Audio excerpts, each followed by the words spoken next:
Halo semuanya. Hari ini kita akan membahas materi teks negosiasi. Teman-teman sudah tahu apa itu teks negosiasi? Kalau belum, mari simak video ini ya. Teks negosiasi adalah teks atau tulisan yang berisi kesepakatan antara dua belah pihak dengan kepentingan berbeda. Kesepakatan yang dimaksud ini bisa dalam berbagai keperluan. Contohnya seperti kasus tawar-menawar di pasar. Tujuan teks negosiasi ada 4. Pertama, mencapai kesepakatan bersama yang saling menguntungkan bagi semua pihak. Yang kedua, menyelesaikan perbedaan pendapat dengan mencari solusi terbaik. Yang ketiga, menghindari konflik melalui komunikasi yang efektif dan terarah. Dan yang keempat, membangun kerjasama yang harmonis dan berkelanjutan. Struktur teks negosiasi ada 6. Yang pertama, orientasi. Merupakan bagian pembuka yang berisi sapaan atau salam sebagai tanda dimulainya interaksi antara pihak yang terlibat. Yang kedua, permintaan, bagian yang memuat penyampaian permasalahan kebutuhan atau keinginan yang ingin dicapai oleh salah satu atau kedua belah pihak. Yang ketiga, pemenuhan. Tahap ketika pihak terkait memberikan respon mengenai kemampuan mereka dalam memenuhi permintaan yang diajukan.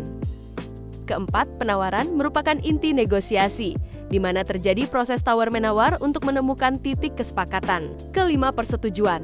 Bagian ketika seluruh pihak mencapai keputusan bersama dan menyetujui hasil negosiasi. Keenam, penutup. Tahap akhir yang menandai berakhirnya negosiasi, biasanya disertai ucapan terima kasih atas salam penutup. Jenis teks negosiasi. Pertama, negosiasi lisan. Sesuai dengan namanya, teks negosiasi lisan disampaikan dalam bentuk dialog langsung. Contoh dari teks ini dapat ditemukan dalam percakapan sehari-hari maupun dalam percakapan formal yang berkaitan dengan proses penawaran atau kesepakatan antara dua pihak atau lebih. Kedua, teks negosiasi gabungan antara narasi dan dialog. Jenis teks ini disajikan dengan memadukan unsur narasi dan dialog. Contoh yang cukup mudah ditemukan ialah pada cerita pendek atau karya naratif lainnya yang di dalamnya memuat proses negosiasi antar tokoh. Ketiga, negosiasi tulisan. Teks negosiasi dalam bentuk tulisan biasanya disajikan dalam wujud surat resmi, seperti surat penawaran kerjasama, surat penawaran barang, atau surat permintaan barang. Ketiga bentuk tersebut umumnya termasuk dalam kategori surat niaga.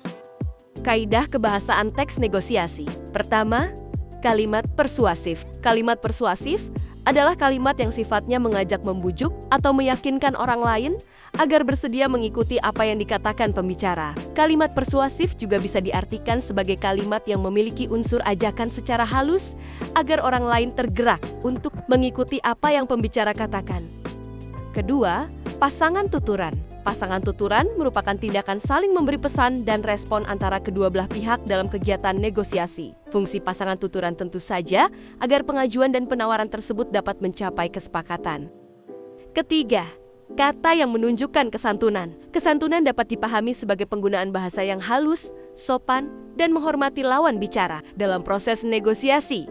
Meskipun masing-masing pihak ingin mempertahankan pendapat atau mencapai keinginannya, penggunaan bahasa yang santun tetap diperlukan agar komunikasi berlangsung efektif dan tidak menimbulkan kesan memaksa. Untuk menunjukkan kesantunan, negosiator dapat menggunakan kata-kata seperti tolong, silahkan, mari, cobalah, percayalah, bolehkah, dan ungkapan sopan lainnya. Berikut adalah contoh teks negosiasi. Terima kasih sudah menonton video ini. Semoga bermanfaat ya. Sampai bertemu lagi di video lainnya.